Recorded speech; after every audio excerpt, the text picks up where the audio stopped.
ఆఖరి సంవత్సరం ఎన్నికల ముందు వచ్చి వాళ్ళని వాగ్దానాలు చేశారు. స్టీల్ ప్లాంట్ కాపాడుతా అన్నాడు, ఇప్పుడు స్టీల్ ప్లాంట్ ముంచుతున్నాడు. ఇక్కడ నక్కపల్లిలో పెడతా అన్నాడు. నక్కపల్లి ఇక్కడ ఏం బెటరు, ఇక్కడ భూములు మాత్రమే తీసుకుంటారు. ఈ భూములకు స్టే ఆర్డర్ తీసుకొచ్చిన సిపిఎం. అడగండి, ఇక్కడ ఉన్న నాయకులందరికీ తెలుసు. ఆ గ్రామాలు 7 పంచాయతీల్లో కూడా వాళ్ళతో సొసైటీ పెట్టించింది నేను. వాళ్ళతో హైకోర్టులో, ఉమ్మడి హైకోర్టులో 2003లో హైకోర్టులో స్టే తీసుకొచ్చింది సిపిఎం. ఆ విధంగా ఉమ్మడి హైకోర్టు నుంచి కూడా ఈ ప్రజలకు అండగా ఉన్నటువంటిది సిపిఎం. అందుకని దీన్ని మీరు ఆపాలనుకుంటే ఖచ్చితంగా దాని పర్యవసానాలు ఎదుర్కొంటారు.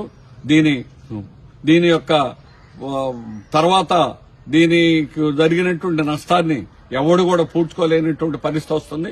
అందుకని ప్రజలందరికీ మేము మనవి చేసేది ఏమంటే, ఇది ప్రజల ఉద్యమం. అప్పలరాజు జైలుకి వెళ్ళినంత మాత్రాన ఈ ఉద్యమం ఆగక్కర్లేదు. ఖచ్చితంగా ఈ ఉద్యమం ముందుకెళ్లాలి.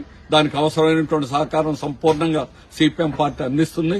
ఇప్పటికే లోకనాథం గారు, వి శ్రీనివాసరావు గారు, రాష్ట్ర నాయకులు, జిల్లా నాయకులంతా కూడా ఈ ఉద్యమంతో ఉన్నారు. మన బంధుని మీరు అక్రమంగా ఆపడం జరిగింది. ప్రజలకు స్వేచ్ఛ ఇవ్వండి. ప్రజలు ఏం చేస్తారో అప్పుడు రుజువు అవుతుంది. అందుకని ప్రజల ఉద్యమాన్ని అణిచేదానికి ప్రభుత్వం చేస్తే రాష్ట్రం అంతా కూడా ఈ రోజు తీవ్రంగా చేస్తాం. రేపు సిఐటియు అఖిల భారత మహాసభల్లో కూడా దీన్ని తీవ్రంగా ఖండించడం జరిగింది. ఇది దేశవ్యాప్తమైనటువంటి సమస్యగా మళ్లిస్తాం. భూ సమస్య అనేది